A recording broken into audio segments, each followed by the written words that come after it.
noite. Boa noite. Sem aumento do IPTU, Haddad afirma que São Paulo vai parar com as desapropriações. Tribunal de Contas do município suspende licitações para a construção de corredores e ônibus. Controlar vai demitir funcionários e a prefeitura implantará outro sistema de inspeção veicular. Erro de dados sobre crimes na capital some com registro de mais de 450 casos. Nos Estados Unidos, onda de frio começa a perder força, mas as temperaturas continuam muito baixas. E aqui no Brasil, em pleno verão, as academias de ginástica estão lotadas. O Jornal da Gazeta já está no ar.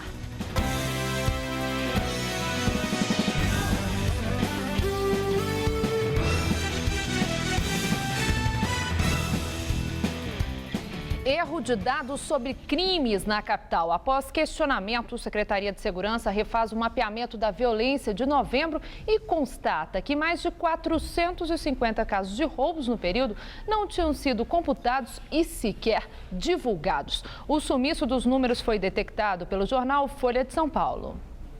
A partir da revisão feita pela Secretaria de Segurança Pública, novembro passado foi mais violento em São Paulo que o divulgado, com 281 roubos a mais. Em novembro de 2012, outros erros de informação foram detectados. O número de roubos também era mais alto, 178 casos não computados oficialmente. Nos 2 meses, são 459 roubos na capital que estavam fora das estatísticas. Os casos reconhecidos agora não afetam tanto no percentual total de roubos nos 2 meses. No contexto geral, a diferença é residual.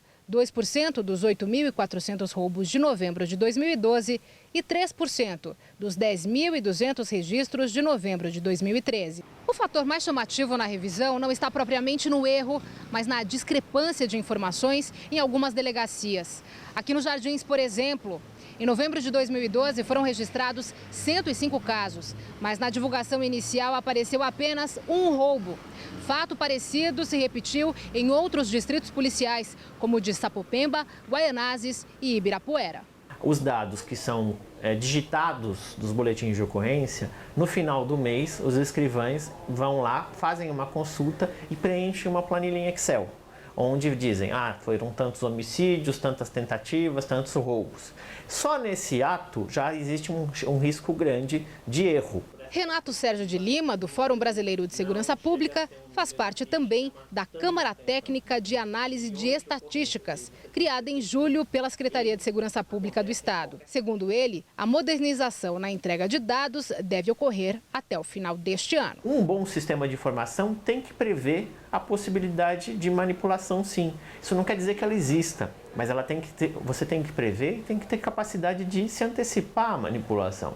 E como você faz isso? Com muita transparência, com muito critério e com regras de auditoria, de algum modo, que sejam capazes de evoluírem constantemente. Do contrário, a gente não vai acreditar, e a população não acredita nos dados, e isso dificulta não só a própria ação da polícia, mas não reduz medo e insegurança. Polícia Civil desarticula quadrilha especializada em saidinhas de bancos após 3 meses de investigações. 5 homens foram presos e levados para a 27ª Delegacia de Polícia no Capão Redondo. Junto com eles, foram detidas também outras 2 pessoas, presas em flagrante por tráfico de drogas. Além das saidinhas de banco, a quadrilha também realizava assaltos a motoristas no bairro Campo Belo. Ao todo, a Justiça decretou a prisão temporária de 6 homens. Um membro do grupo continua foragido. Tribunal de Contas do município, que não faz parte do sistema judiciário, suspende licitações para a construção de corredores de ônibus na cidade de São Paulo. Promessas de campanha do prefeito Fernando Haddad, a prefeitura havia anunciado a construção de 150 quilômetros de corredores nas principais vias da cidade. A repórter Sabrina Pires tem mais informações.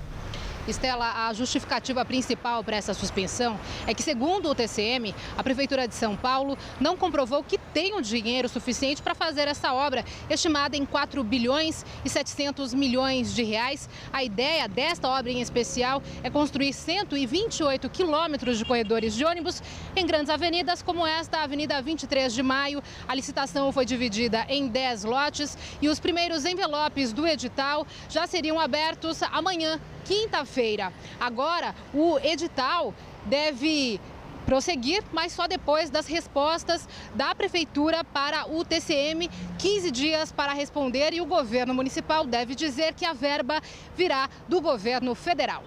Laerte. Obrigado, Sabrina. E sem o reajuste do IPTU, que foi barrado pela Justiça, o prefeito Fernando Haddad diz que São Paulo vai parar com as desapropriações. Segundo Fernando Haddad, todas as secretarias municipais que dependem de desapropriações serão afetadas pela decisão judicial que impediu o aumento do IPTU. As áreas mais atingidas, segundo o petista, serão saúde, educação, habitação e transportes. Os efeitos não são sobre só a arrecadação do IPTU. Todo o planejamento de investimento para a cidade fica comprometido, porque boa parte desse recurso ia ser usado em desapropriações, e desapropriação você só pode fazer com recurso próprio. Não existe desapropriação com dinheiro emprestado. Você não pode pegar dinheiro da União para desapropriar um terreno para Minha Casa Minha Vida, para desapropriar um terreno para creche, para desapropriar um terreno para um corredor de ônibus. Haddad não especificou os projetos de obras que serão suspensos. Ele deve anunciar até o fim deste mês um pacote de corte de gastos.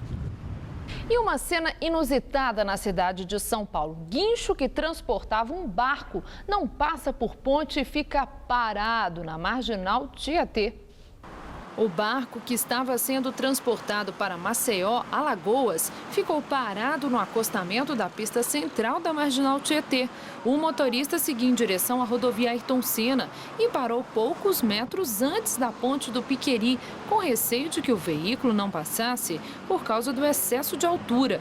O barco não tinha autorização da CT para ser transportado e o motorista foi autuado. A companhia vai elaborar uma rota para que ele seja transportado no período da noite, com a ajuda de uma escolta. Funcionários da Controlar serão demitidos. A empresa realiza o serviço de inspeção veicular em São Paulo desde 2008. Eles entram em aviso prévio a partir de amanhã. A Controlar tem uma liminar para continuar com os centros de inspeção da capital operando até o dia 31 deste mês. 800 funcionários trabalham para a empresa, que ainda luta na justiça para continuar a prestar o serviço, já que, segundo seus representantes, o contrato com a prefeitura firmado em 1998 tem vigência de 10 anos. A Controlar alega que a data final do contrato é 2018, porque o início passou a contar a partir de 2008, quando a gestão de Gilberto Kassab deu a ordem de serviço para que a inspeção começasse a ser realizada. Já para o atual prefeito, Fernando Haddad, o prazo já terminou em 2012. Em abril do ano passado, ele aprovou um novo modelo do serviço que deve passar a vigorar a partir de 1º de fevereiro. Ciclista morre após ser atropelado por uma carreta na Vila Sônia, zona oeste de São Paulo. O motorista fugiu sem prestar socorro. O acidente aconteceu por volta das 11 da noite. O acidente aconteceu em frente à garagem da aviação Cooperalfa. Imagens de uma câmera de segurança do estabelecimento, que já foram entregues à polícia, mostram o momento do acidente. O ciclista de 42 anos voltava para casa quando tentou desviar de um micro-ônibus parado na Avenida Pirajussara, no mesmo momento em que passava uma carreta pelo local. O ciclista muda de faixa sem olhar. A gravação não mostra, no entanto, se a carreta bateu no ciclista ou se ele se desequilibrou. O caso foi registrado como homicídio culposo e a Polícia Civil tenta agora identificar o motorista da carreta. Depois do recesso de 15 dias do Poder Judiciário, a Defensoria Pública do Estado de São Paulo volta a atender normalmente. O serviço é voltado para quem não tem recursos para pagar um advogado.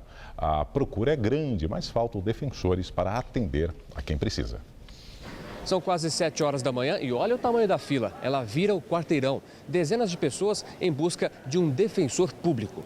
A Defensoria, no bairro da Liberdade, atende gratuitamente a população que ganha até 3 salários mínimos.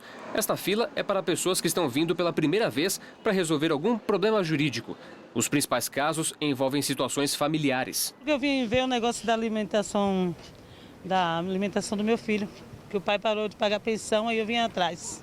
Aqui é mais fácil, que eles acham endereço, eles têm mais paciência. O meu filho saiu a creche para ele, só que saiu num local muito distante da minha casa e eles disseram que eu não poderia trocar. Então, eu procurei os meus direitos, estou vindo aqui na Defensoria Pública. Para estar aqui logo cedo, foi preciso madrugar. Eu acordei 3 horas da manhã. As senhas são distribuídas entre 7 e 9h30 da manhã. Neste período, ontem, foram realizados 512 atendimentos. Número maior que a média do ano passado, que oscilou entre 450 e 500 senhas distribuídas por dia. Kátia perdeu a casa em uma enchente em 2010. Só conseguiu o auxílio aluguel cedido pela prefeitura depois de procurar a defensoria. Eu espero que eles resolvam aqui meu problema, né? Porque quando eu vim aqui que eu não tinha auxílio aluguel, eu já estava 1 ano fora da casa. E eles resolveram. Então eu voltei, né, para ver se eles têm como me ajudar dessa forma aí. O que seria o ideal para você? Que saísse o apartamento.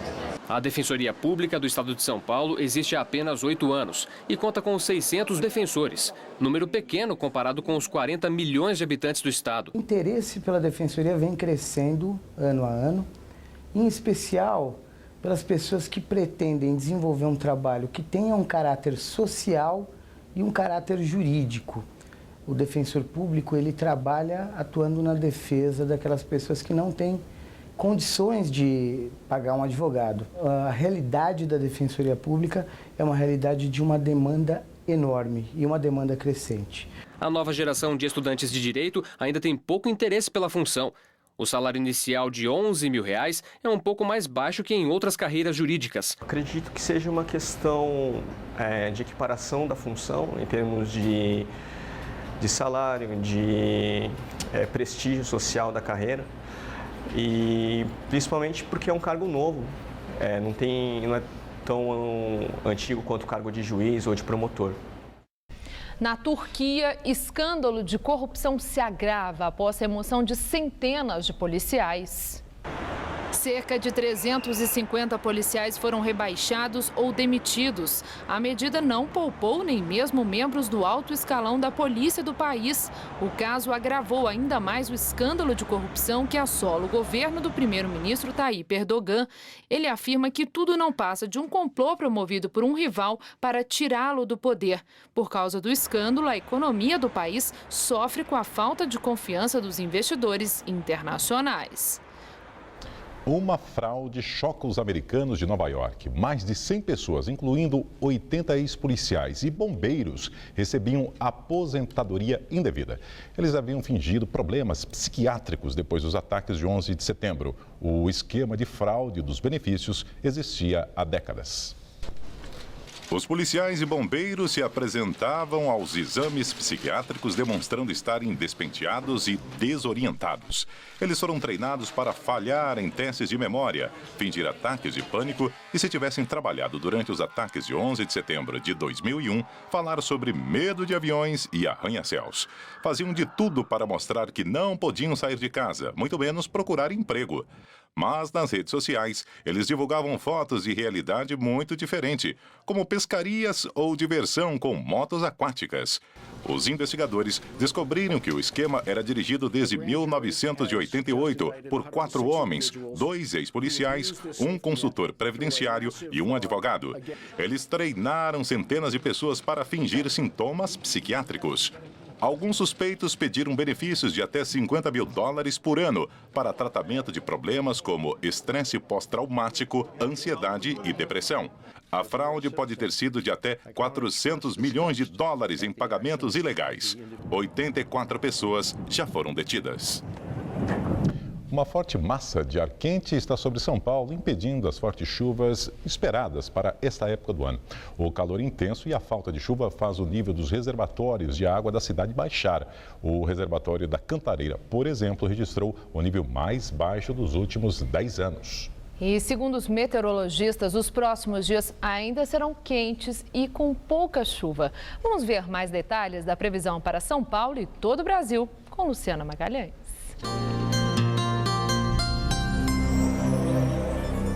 Instabilidades se espalham pelo sul e centro-oeste do Brasil nesta quinta-feira. O sol aparece, mas a nebulosidade varia bastante. Pode chover várias vezes ao longo do dia entre a Serra Gaúcha e o Paraná e também entre o oeste do Mato Grosso do Sul e o Mato Grosso. Nas demais áreas brasileiras, calor com pancadas de chuva, principalmente à tarde. Essa chuva pode ser forte na região norte e também na costa leste nordestina. Tempo seco em boa parte da Bahia. Máximas amanhã de 34 graus em Palmas, 31 no Distrito Federal e 35 em Porto Alegre. Em São Paulo, o tempo fica aberto com muito sol e calor. A partir da tarde podem ocorrer pancadas isoladas de chuva, mas ela será pouco volumosa e de curta duração. A temperatura sobe em todas as regiões paulistas, com máxima de 35 graus em Marília. No Centro-Norte, máxima de 35 graus em Ribeirão Preto e de 34 em Araraquara. E na faixa leste, máxima de 34 graus em Sorocaba e também em todo o litoral. Na capital, até sábado, sol com pancadas de chuva pontuais e calorão de 34 graus. Eu volto daqui a pouco no Jornal da Gazeta, edição das 10. Até lá! Onda de frio começa a perder força, mas temperaturas continuam muito baixas nos Estados Unidos. Pelo menos 21 pessoas morreram por causa do frio no país. A previsão é de que as temperaturas voltem a subir nos Estados Unidos. Os ventos também devem perder intensidade. Mais de 190 milhões de pessoas no país foram afetadas pela onda de frio, chamada pelos meteorologistas de vórtice polar. As constantes ventanias e nevascas causaram diversos transtornos à população. Mais de 40 mil pessoas estão sem energia elétrica. O número de acidentes rodoviários aumentou. No estado de Minnesota, um caminhão derrapou e uma ponte congelada e caiu de uma altura de 12 metros. Autoridades e médicos continuam a recomendar que a população permaneça em casa. Violência no Maranhão. Força Nacional permanecerá em presídios do estado até o dia 23 de fevereiro para evitar confrontos entre detentos. A decisão, publicada hoje no Diário Oficial da União, é do ministro da Justiça, José Eduardo Cardoso. A Força Nacional está nos presídios do Maranhão desde 24 de outubro. Inicialmente, os homens ficariam até 25 de dezembro. Segundo o Ministério da Justiça, a permanência das tropas foi pedida ontem pela governadora do estado, Rosiana Sarney. Hoje, a Organização das Nações Unidas divulgou um comunicado exigindo investigação imediata do governo sobre as mortes dos 62 detentos assassinados dentro da penitenciária de Pedrinhas, em São Luís. A ONU também reiterou sua preocupação com a superlotação das prisões brasileiras e a violação dos direitos humanos que ocorre dentro delas. A Anistia Internacional Brasil também divulgou nota manifestando sua preocupação com a escalada da violência no Maranhão. Assim como a ONU, a instituição exigiu iniciativas urgentes contra a superlotação nos presídios e também para punir os responsáveis sobre as mortes dentro e fora das penitenciárias. A capital maranhense vive uma onda de violência desde a última sexta-feira, quando 4 ônibus foram incendiados e 2 delegacias sofreram atentados. 5 pessoas ficaram feridas pelo fogo nos coletivos, entre elas a menina Ana Clara Souza, de 6 anos, que faleceu na segunda-feira. A circulação dos coletivos chegou a ser suspensa após as 19 horas, mas foi normalizada na noite de ontem. O Estado confirma que as ordens para os ataques partiram de dentro da penitenciária de Pedrinhas, onde facções criminosas se enfrentam desde o final do ano. E agora vamos ao comentário de política com Bob Fernandes. Bob. O Maranhão é prova solar de como miséria e violência se retroalimentam. Sob a influência da família Sarney há quase meio século, o Maranhão disputa com Alagoas a lanterna dos piores indicadores sociais do país. O Maranhão tem o segundo pior índice de desenvolvimento humano do Brasil. O Maranhão tem o segundo maior índice de mortalidade infantil, é um desastre na educação, um campeão no analfabetismo e tem o segundo maior déficit habitacional do país. não faltam índices e história. Presos degolados são a face mais visível e chocante nesse quadro de horror e dor. Sarney é um símbolo, mas não apenas do poder, injustiça e miséria no Maranhão. Sarney é símbolo, representação e representante de um certo Brasil. Sarney é do PMDB. Ele nasceu para a política há 60 anos. Nasceu no velho PSD, mas logo pulou para a UDN. Sarney foi da Arena e foi do PFL. Sarney presidia o PDS quando rompeu com a ditadura e pulou na arca da nova República de Tancredo Neves. No dia do rompimento, foi à reunião em Brasília com um revólver na cintura. Sarney tomou posse da presidência bancado pelo general Leônidas, ministro do Exército do governo que substituiria a ditadura, e com apoio de tantos que temiam Ulisses Guimarães. Dono de um império de mídia, como tantos outros do mesmo grupo, o Sarney presidente distribuiu mais de 1.000 concessões de rádio e TV. Com a farta distribuição de emissoras, ganhou mais um ano na presidência. Com as concessões de rádio e TV, Sarney inflou e consolidou poderosos grupos regionais. Grupos que se renovam ao se alimentar da simbiose entre mídia e política, política e mídia. Isso com apoio decisivo de ACM e de tantos que só depois descobririam que Sarney é Sarney. ACM, que presidiria o Congresso e seria homem forte da era Fernando Henrique Cardoso. Sarney presidiu o Congresso no governo de Fernando Henrique Cardoso. Sarney presidiu o Congresso nos governos de Lula e Dilma, dos quais segue aliado. Sarney defendeu e cabalou votos para tornar Fernando Henrique seu colega, como membro da Academia Brasileira de Letras. Os degolados de São Luís são uma metáfora da era Sarney no Maranhão. O Maranhão tem sido do Sarney, mas Sarney não é só do Maranhão ou do Amapá. Sarney é símbolo, representa estruturas de poder enraizadas no Brasil há décadas, se não há séculos. Quem pariu Sarney que o embale ou desembale nas urnas. Boa noite. Com o verão e o fim das festas, todo mundo corre atrás da forma perdida. E com isso, as academias ficam lotadas já nos primeiros dias do ano. Essa é pela ceia do Natal. E essa é pela ceia do Ano Novo. Contrai bem o abdômen. E pela sobremesa que sobrou no dia seguinte. Tá fácil? Fica lá embaixo. A primeira semana útil do ano é para a Sandra, semana de cumprir metas. A meta vai ser agora, né? Que eu tenho que emagrecer os 3 quilos que eu engordei. Engordou mesmo? Engordei. É o mês inteiro de festa, né? Aí não tem jeito. Não tem jeito. Eu já fiz alongamento, alongamento eu fiz esteira. Começou cedo. Hoje, 6 horas. Promessa de ano novo para Gabriela também é dívida, paga com muito suor e esforço. Primeiro dia 1, eu já estava aqui. E aí, desde o Natal, eu não estava vindo. Aí, dia 1, eu já estava aqui para queimar o que eu comi. Exagerou nas festas e agora corre para a academia para pegar pesado na malhação? Muita gente corre atrás do prejuízo nesta época do ano. As matrículas nas academias aumentam de 30% a 40%. Mas os professores fazem um alerta. É sempre bom começar com calma. Quem ficou parado não pode voltar no ritmo de antes. A aula de hidroginástica é um bom recomeço. Tem que ser realmente bem aos poucos. No entanto, que como estamos começando o ano agora, estou fazendo uma retomada, trabalhando tanto membro superior como membro inferior e também a parte aeróbica deles, com uma pausa para eles irem voltando aos poucos. Mas tem aluno mais ansioso. Daniel estava sem fazer atividade física há 2 anos. Aos 24 anos, não conseguia nem mais jogar bola com os amigos. Mas ele tem pressa, difícil recomeçar e esperar os resultados. Então, eu não tenho muita paciência, mas eu sei que o resultado também não é tão rápido quanto o pessoal acha, né? Então, eu também já estou bem, como posso dizer, bem tranquilo essa busca do resultado esperado.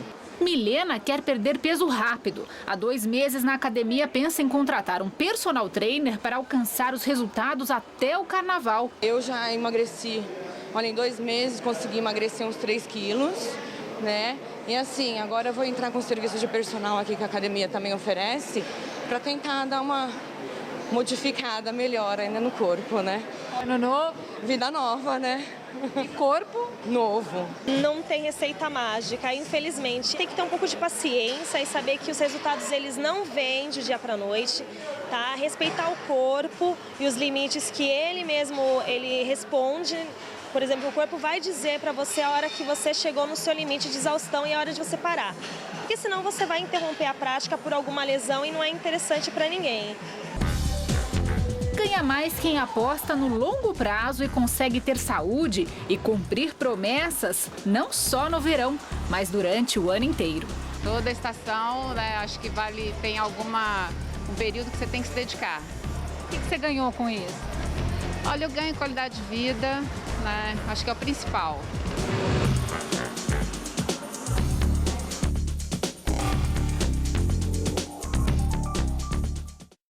Vamos agora às notícias do esporte com Celso Cardoso e Estela Gontijo.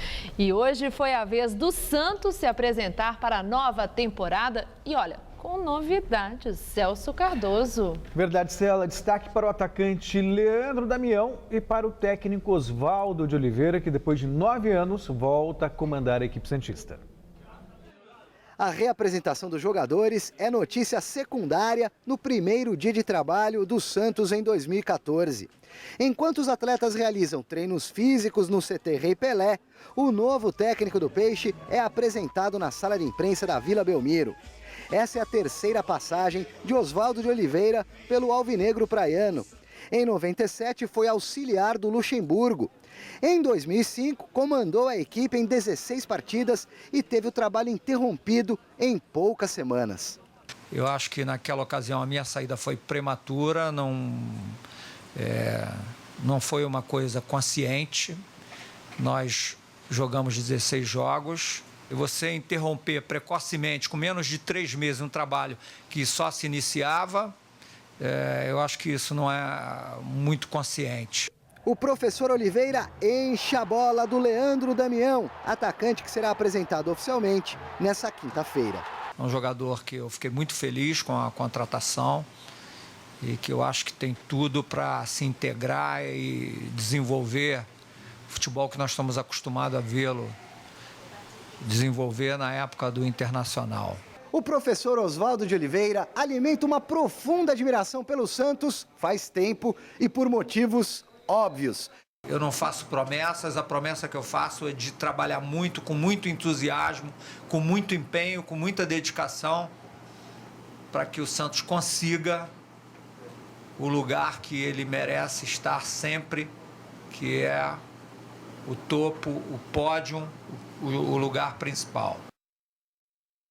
E o São Paulo também tem novidades. Enquanto ontem Luiz Ricardo foi apresentado oficialmente à imprensa, hoje foi a vez de Roger Carvalho, reforço para a zaga. Com apenas 27 anos, uma contusão grave na coxa direita tirou o Roger Carvalho dos gramados. Depois de 8 meses sem disputar uma partida oficial, Roger Carvalho está totalmente recuperado e está à disposição de Muricy para o Paulistão. E agora a ansiedade é para reestrear de novo, né? Porque ficar fora para um jogador é muito difícil. A gente está sempre querendo estar em campo, nos gramados, que é isso que a gente gosta, né?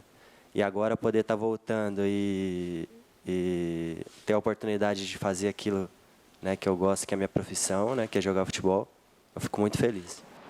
Na zaga, a concorrência é dura. São 6 zagueiros brigando por 2 vagas. E mesmo com todo esse tempo sem jogar, Roger Carvalho está apto para essa briga. Agora que eu estou recuperado, eu tenho que correr atrás do meu espaço, né? E aqui tem zagueiros de qualidade, um elenco de qualidade, né? Um time grande. Então eu estou aqui agora para brigar de igual para todos e vou atrás da minha vaga ali. E tudo fica mais fácil quando tem o aval do presidente Juvenal Juvencio, que pelo menos há 2 anos tenta trazer o zagueiro para o São Paulo. É um relacionamento antigo, né? Desde o tempo do Figueirense, né? Que eu jogava lá. Era para mim ter vindo para cá já há algum tempo antes, né? Mas acabou surgindo os imprevistos. E agora, né? Conseguimos chegar a um acordo e fico feliz, né? Do presidente estar falando bem da minha pessoa e isso me motiva cada vez mais para mim chegar em campo e mostrar um grande futebol. O Ministério Público se manifesta sobre o julgamento do Superior Tribunal de Justiça Desportiva, que puniu a Portuguesa no final do ano com a perda de 4 pontos e que resultou no rebaixamento do clube paulista. Hoje, o promotor Roberto Senise Lisboa, da Justiça do Consumidor da capital, concedeu entrevista coletiva para falar sobre o caso e aponta muitos erros no julgamento da Lusa, que beneficiou o Fluminense. Para quem pensava que o caso Everton, Portuguesa e Fluminense estava encerrado, se enganou, pois o Ministério Público de São Paulo instaurou nessa semana um inquérito civil contra o STJD e a Confederação Brasileira de Futebol. Quero, em primeiro lugar, enfatizar que o Ministério Público não atua em defesa de nenhuma equipe de futebol. A função institucional do Ministério Público é a defesa dos interesses da sociedade. No caso, o Código de Defesa do Consumidor e o Estatuto do Torcedor dão legitimidade para o Ministério Público fazer com que se cumpra a lei e que os interesses dos consumidores, torcedores, sejam defendidos. A instalação desse inquérito tem como objetivo fazer valer o Estatuto do Torcedor, pois, segundo o promotor Roberto Senise Lisboa, o Estatuto é hierarquicamente superior a qualquer decisão tomada pelo STJD. A promotoria entendeu que há, sim, que se investigar a responsabilidade da Confederação Brasileira de Futebol e, eventualmente, do Superior Tribunal de Justiça Desportiva por ofensa à lei federal, aos artigos 34, 35 e 36 do Estatuto, que são o Estatuto do Torcedor. Esses artigos são hierarquicamente superiores e absolutamente incompatíveis com o artigo 133 do Código Brasileiro de Justiça Desportiva. Para o promotor Roberto Lisboa, a decisão do caso Everton deve acontecer no máximo até o final do mês de fevereiro. E, segundo ele, esta decisão deve ser favorável à Associação Portuguesa de Desportos. Há possibilidade, sim, a possibilidade existe para que não seja aplicada a penalidade da perda dos 4 pontos. A possibilidade existe e, no entender do Ministério Público, a possibilidade é uma possibilidade bem forte. Não é uma possibilidade remota. Olha, a novela da decisão do STJD deve ter muitos e muitos capítulos aí pela frente, né, Celso? Você citou novela, muito bem colocado, mas eu já vi esse filme. Já aconteceu em 2000 e tem tudo para se transformar numa virada de mesa maquiada, bonitinha, mais uma virada de mesa.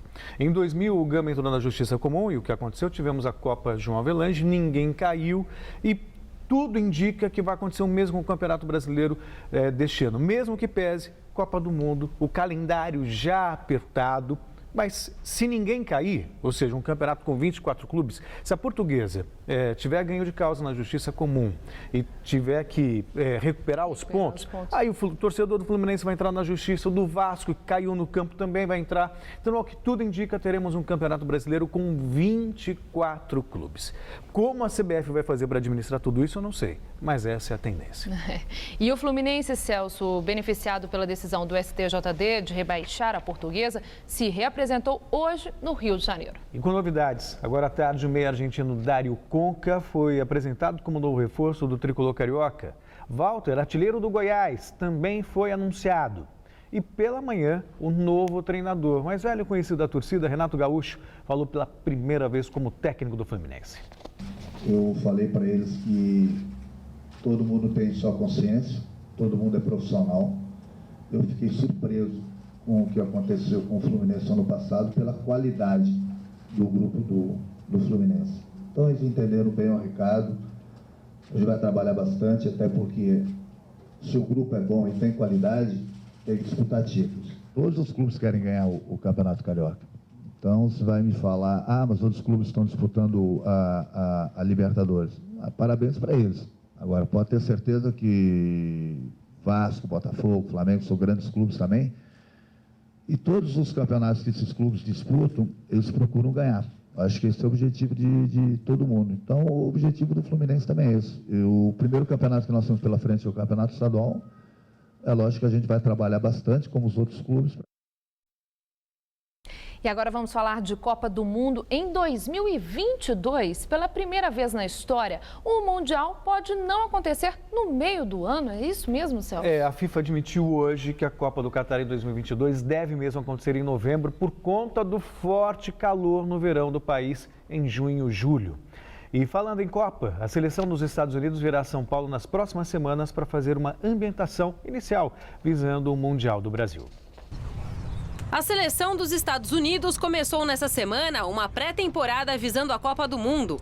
A primeira parte dos treinamentos está acontecendo na Califórnia e a partir da próxima segunda-feira, os jogadores comandados pelo treinador alemão Jürgen Klinsmann viajam para o Brasil, onde vão continuar os trabalhos até o dia 25 de janeiro, no Centro de Treinamentos do São Paulo, localizado na Barra Funda. O meio de campo, Graham Zusi, está animado com a possibilidade de treinar no Brasil em alguns dias. Acho que a viagem para o Brasil torna tudo real. Todos os jogadores estão focados 100% nisso e vamos usar esses treinamentos para impressionar a comissão técnica e tornar difícil para eles não nos trazer de volta. O secretário-geral da FIFA, Jerome Valcke, anunciou hoje que a Copa do Mundo de 2022 no Catar não será disputada nos meses de junho e julho, como de costume, por conta do alto calor nessa época no país. Assim, os jogos vão acontecer no inverno, em novembro e dezembro, quando o ambiente é mais ameno e a temperatura gira em torno de 25 graus Celsius. A decisão agradou o presidente da Federação Internacional dos Jogadores de Futebol, Philippe Piat. Para nós é uma boa notícia, já que lutamos para os jogadores não atuarem em temperaturas extremas. Assim, insistimos bastante para que os jogos fossem empurrados para uma estação mais fria. Celso, e há poucos meses da Copa do Mundo no Brasil, mais uma notícia que pode manchar a imagem do país, é isso mesmo? O canal Channel 4, em inglês, gravou um documentário com a rotina dos traficantes no Rio de Janeiro. E num dos depoimentos aparece um traficante dizendo que espera lucrar o dobro com a venda de cocaína durante o Mundial. 2 quilos de cocaína por dia, ele admite que vende normalmente. Na Copa do Mundo ele espera vender 4 quilos. O ministro do Esporte, Aldo Rebelo, foi questionado sobre o documentário, disse que não assistiu, admitiu que existe um problema da violência no Brasil, mas que nada vai estragar a Copa do Mundo no Brasil. E o excesso de velocidade é descartado como a causa do acidente de esqui que vitimou o ex-piloto Michael Schumacher. São as primeiras informações da promotoria que investiga o caso na França. O maior vencedor da história da Fórmula 1 segue internado com quadro inalterado, estável, mas crítico. As investigações sobre o acidente sofrido por Michael Schumacher enquanto esquiava nos Alpes franceses avançaram nesta quarta-feira. Depois que a polícia teve acesso às imagens gravadas por uma câmera presa ao capacete do heptacampeão mundial de Fórmula 1, foi possível apontar que a velocidade dele no momento da queda não foi um fator determinante para a gravidade do acidente. Os responsáveis pela apuração também diagnosticaram que o ex-piloto estava em uma área de risco sinalizada corretamente pelas balizas de segurança. O promotor de justiça, Patrick Quins, inocentou os responsáveis pelo circuito de esqui de Meribel.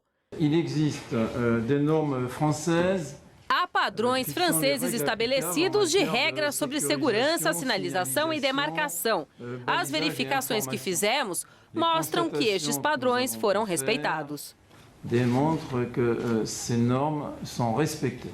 Também foi constatado que os esquis utilizados por Schumacher eram alugados e estavam em perfeitas condições. Celso, muito obrigado, uma boa noite. Boa noite, até amanhã. É com você, Laerte.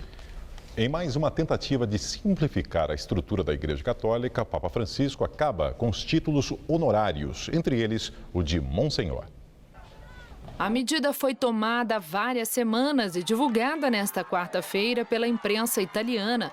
O objetivo é acabar com o classicismo e o espírito mundano na igreja, além de torná-la mais humilde e próxima das pessoas. O único título que os bispos poderão conservar é o de capelão de Sua Santidade. A medida não é retroativa, ou seja, os eclesiásticos da Cúria Romana continuarão mantendo o título de Monsenhor. A produção industrial brasileira caiu 0,2% em novembro sobre outubro, interrompendo assim 3 meses seguidos de alta. Os dados foram divulgados hoje pelo IBGE.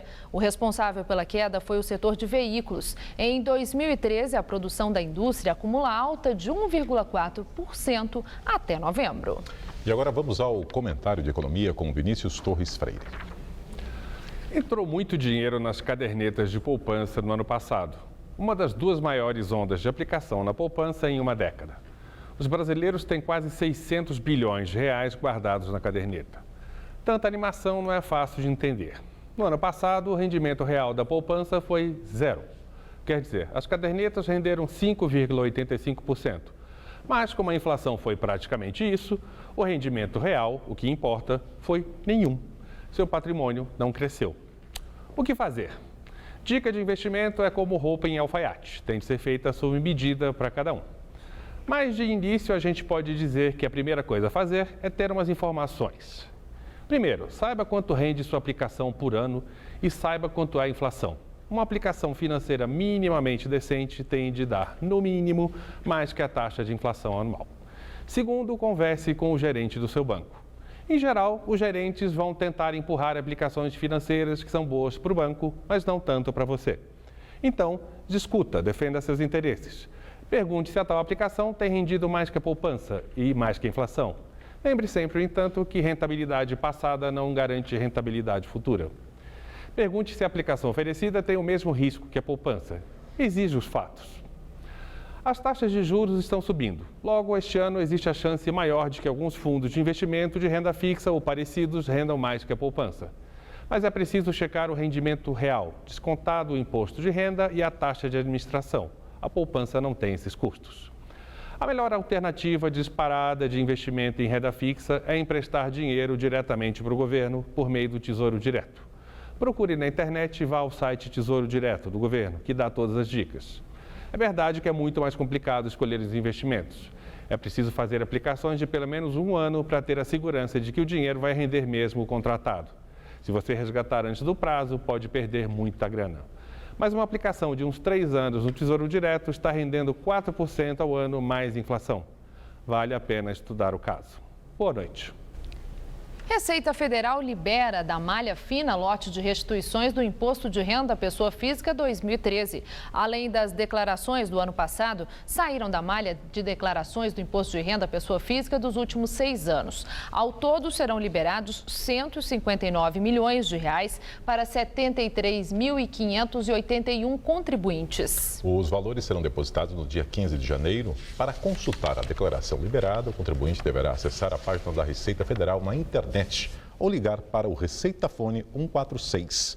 O órgão disponibiliza ainda para pessoas físicas a consulta via aplicativo para tablets e smartphones. Julgamento de presidente deposto Mohamed Morsi adiado para fevereiro. O adiamento foi causado pela ausência de Morsi no tribunal. Segundo as autoridades, o ex-presidente não conseguiu chegar ao local devido ao mau tempo, que teria impedido o helicóptero que o transportava de decolar. Mohamed Morsi e mais 14 membros da Irmandade Muçulmana são acusados de incitar o assassinato de manifestantes em 2012. O ex-presidente enfrenta outras acusações que vão de fraude à conspiração com estrangeiros. Estudantes universitários que apoiam Mohamed Morsi entraram em confronto com a polícia. O julgamento foi remarcado para 1º de fevereiro. No Iraque, confrontos com a Al-Qaeda em Ramadi e Fallujah prejudicam a população. Muitas famílias fugiram para se proteger da luta. Muitas das que ficaram foram colocadas em abrigos. As 2 cidades foram tomadas por militantes da Al-Qaeda e são palcos de confrontos entre rede terrorista e o exército iraquiano. E vamos agora à entrevista do dia com Maria Lídia Flandoli. Com os principais candidatos já definidos para as eleições majoritárias 2014, ano eleitoral considerado dos mais competitivos dos últimos tempos, já começa em clima de campanha. E para uma avaliação das variáveis que poderão influenciar a decisão do eleitor, hoje recebemos o cientista político Rui Tavares Maluf, que é professor do curso de Sociologia e Política da Fundação Escola de Sociologia e Política de São Paulo. Professor, obrigado. Boa noite. Por estar conosco. Bom, 2013 foi um ano de fatos muito impactantes que chamaram muita atenção. Dentre eles, dá para listar aquele que pode ser o que mais influencie a decisão do eleitor nesse ano? Eu acho difícil, Maria Lídia, porque uma das características mais fortes daquele conjunto de manifestações, ou talvez a pauta que pudesse melhor ser visualizada, era uma pauta muito local, muito municipal, o movimento Passe Livre. O conjunto das reivindicações, colocando-as no plural, elas de certa maneira foram muito dispersas, mostrando que efetivamente o movimento Passe Livre acabou sendo uma espécie de chiclete. Ou seja, nós não tivemos propriamente ali uma discussão efetiva dos grandes problemas nacionais, a não ser a demonstração de uma grande insatisfação em relação aos serviços públicos e ao governo de maneira geral. Mas, de qualquer forma, houve um impacto em todas as instâncias do poder com aquele grito das ruas. Acredita que ele possa recrudescer mais proximamente aí a hora do voto? Acredito que sim, e repito aqui o que eu tive a oportunidade de falar para você no ano passado, quando tratávamos desse assunto, que exatamente pelo fato de termos uma Copa do Mundo, algo de tanta visibilidade, né, e sabermos que, de certa maneira, algumas coisas continuam preocupando a população, e não são poucas, eu diria que temos insatisfeitas questões que foram colocadas em 2003, agravadas com outras que foram visíveis a partir do início desse ano. Então, se aproximando da Copa do Mundo, que coincidirá com o momento das convenções partidárias, eu creio que nós podemos ter sim um recrudescimento de muitos desses movimentos e talvez com grande visibilidade. Fala-se muito em fadiga de poder.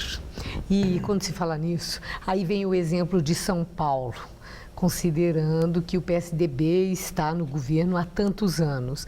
Essa fadiga de poder vale também para o governo federal, onde o PT já está há 10 anos? Vale para os dois. Sem dúvida alguma, no plano estadual, São Paulo em particular, é claro que há um desgaste do governo do PSDB, de Geraldo Alckmin, é claro que essas denúncias que ocorreram mais recentemente terão algum peso e o mesmo podemos pensar para o plano federal.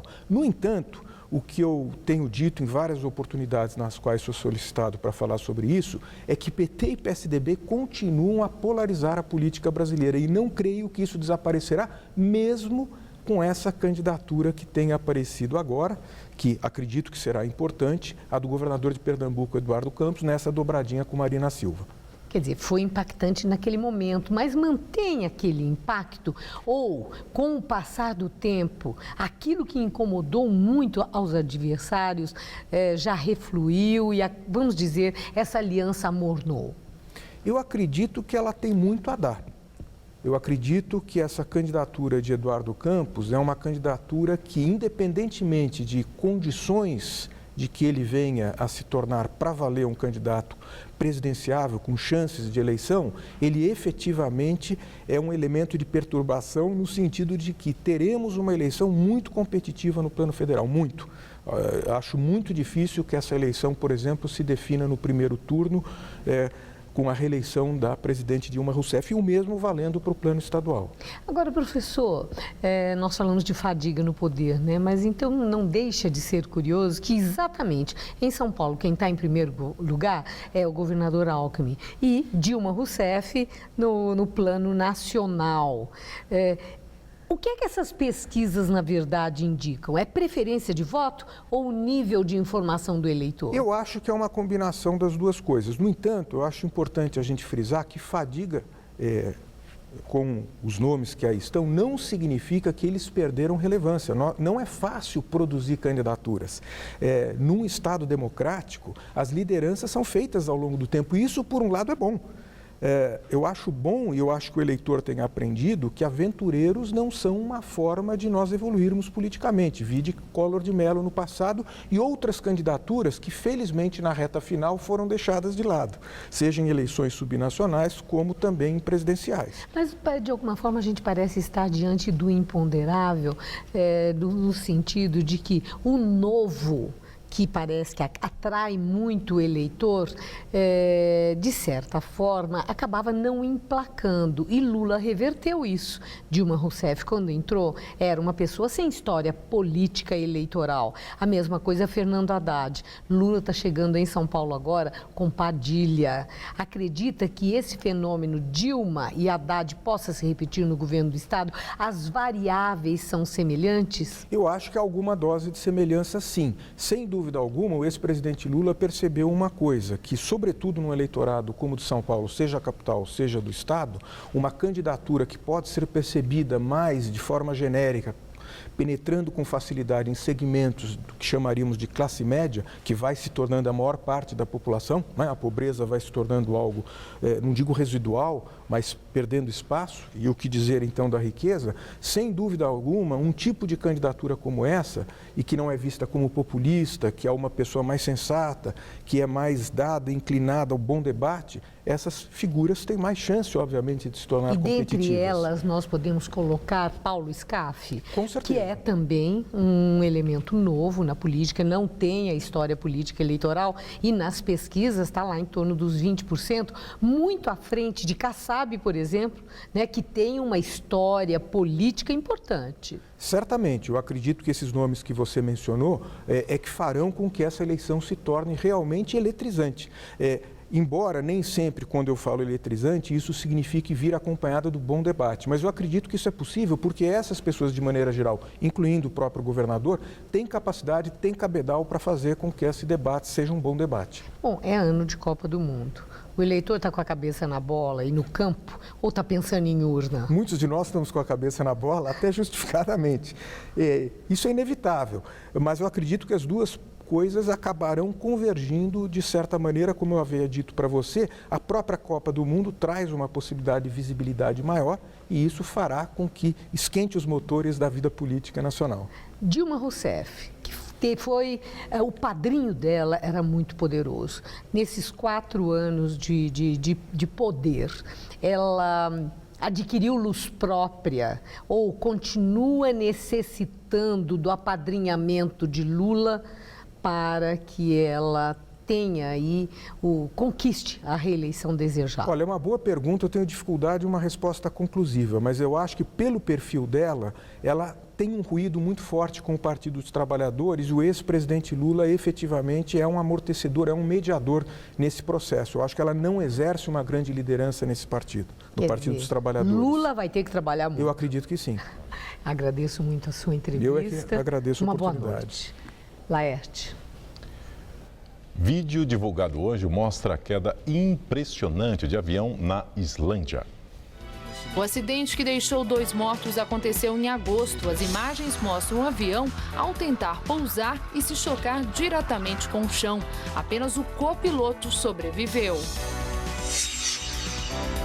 Helicóptero da Força Aérea Americana cai na Inglaterra e mata 4 pessoas. As vítimas eram todos os ocupantes da aeronave. A polícia ainda investiga as causas do acidente, mas analisam a hipótese de que gansos tenham se chocado com o motor do aparelho. A queda aconteceu quando o helicóptero fazia manobras de treino a baixa altura. Na Índia, incêndio em trem deixa pelo menos 9 mortos. 3 vagões da composição que ia de Mumbai para Dehradun foram destruídos pelo fogo. A polícia investiga o que teria começado o incêndio. 4 pessoas ficaram feridas.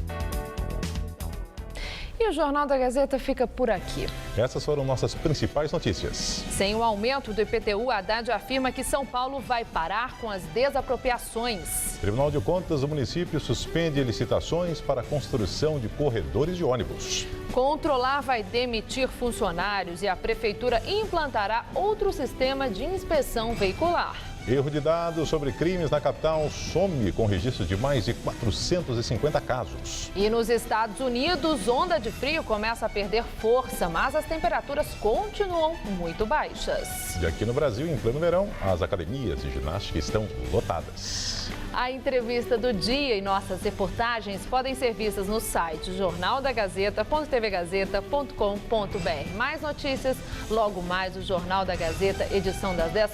Uma excelente noite para você. Nós voltaremos amanhã às 19 horas. Uma boa noite e até lá.